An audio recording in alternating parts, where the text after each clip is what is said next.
Here we have Busty, the 1966 Bedford SB3 bus built by City Bodyworks in Hobart. Here's the driver's side, battery box slides in and out, brake master and vacuum behind. Here is a air receiver, another one behind the step, and there is the vacuum for the door. There's a spare gas bottle behind. There's the old fuel tank, which is now the wastewater. Up here is the recess in the floor that has from the left the drain, cold water, and the nipple ready for the hot water to go up to the flick mixer.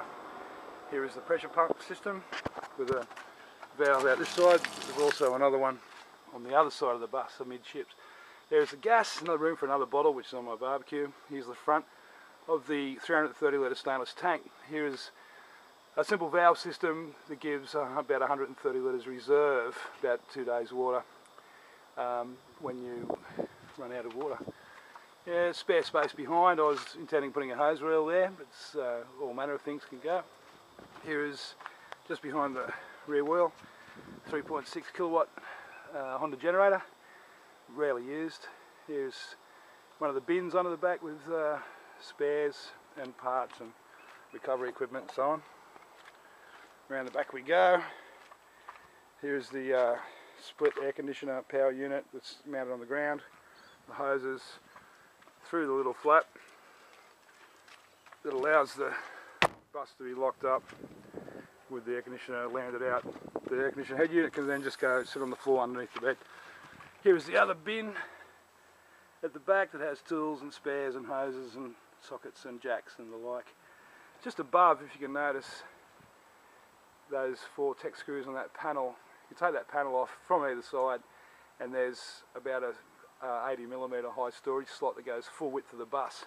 At the moment it has tent poles and some stock for building and stuff on the way.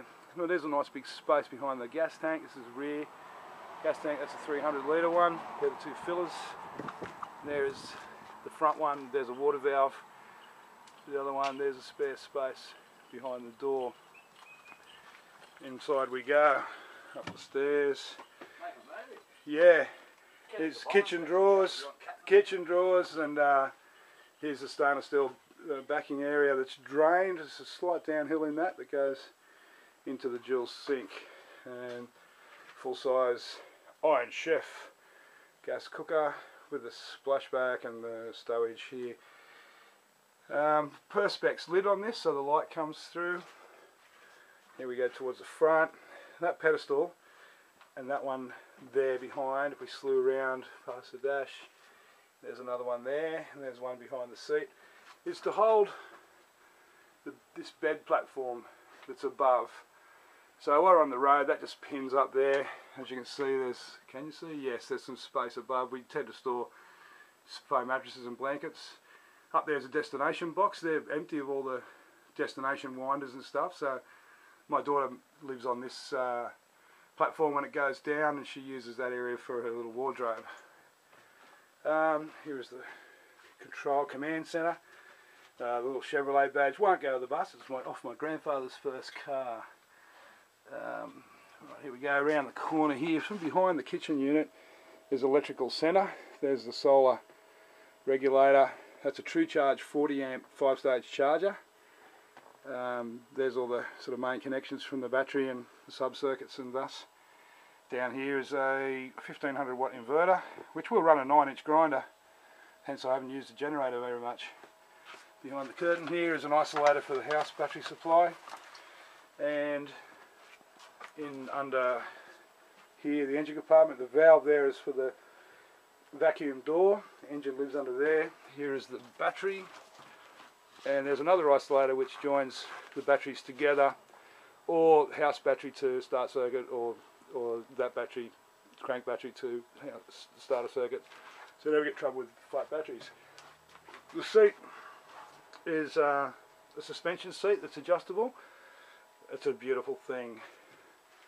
Right, back to the kitchen. Ply drawers with 8mm bungee cord that loops through thus. That one's tucked in and hooks underneath for when travelling. Under the kitchen sink area, nice big space there. Never got round to putting doors on it. Here's the flick mixer, cold water.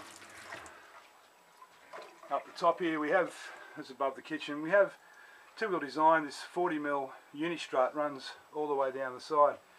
The little squares you can see, here's one here. This is the uni-strut lid that clips on, and there is connected these little generic 2-pin sockets that will carry 12 volts, so we use these for lighting. Here is one light that I made. It's a little strip LED that mounts above the grab rails on the ceiling, so we can move it around and plug it in wherever we are and for lighting requirements we need. The same on the other side. The extension leads run down and 4-packs fixed to the lid as well, so they can be positioned anywhere you like. There is one heavy 12 volt supply there that runs the fridge, which is this baby here. It's a angle compressor that's in the end behind the toolbox here. Let's get that out of the way and have a look. There we go. And mounted to a 73 litre esky. Now we have the cold panel fixes to the inside of the esky, and it's a great thing, very efficient, because we remove the heat source of the compressor, and we get a lovely cold area here for the milk and beer and so, and then the vegetables and the lettuce go up the other end where it's not so cold. We've managed to live in the northwest of Australia without running out of battery. We run this on 12 volt. It's a very good thing. Okay, and then typical detail down the side. This is from the door all the way through to the rear of the bus. Is this 6mm by 50 angle with 22mm holes every 100mm along. This is how we fix our stuff to the bus. There's a typical detail here of the fridge is ratchet strapped to the wall, so everything can be moved. Quite often when we're camped up, we'll just put the fridge outside, and likewise the little kitchen table, we'll put that outside, and the couch, you know, you can have a dance floor. And so speaking of dance floor, there it is. It's the freshly varnished with Feast and Watson tung oil floor seal. Is the original Tassie Oak 6-inch floorboards. Right, continuing on from the kitchen, there is the cellar for the bus. It's designed to hold wine bottles upright. A nice little handy bit of bench top. Bins underneath on slides. They've got carpet on the bottom, so every time you pull them out you polish the floor just a little bit more. There's a 12 volt fan that plugs into the sockets I described earlier.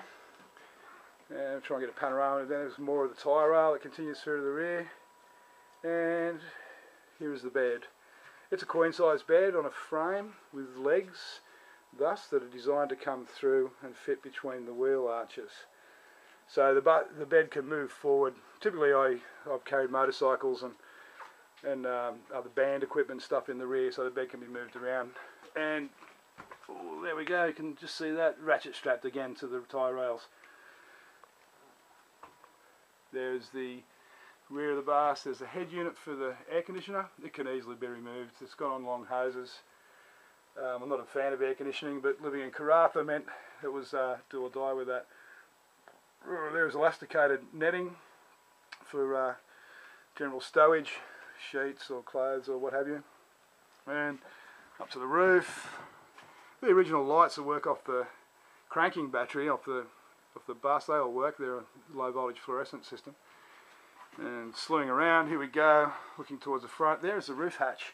It's 2 metres long by 500mm wide, and it allows entry to the roof deck, there's the kitchen in its length, and the front end, so on.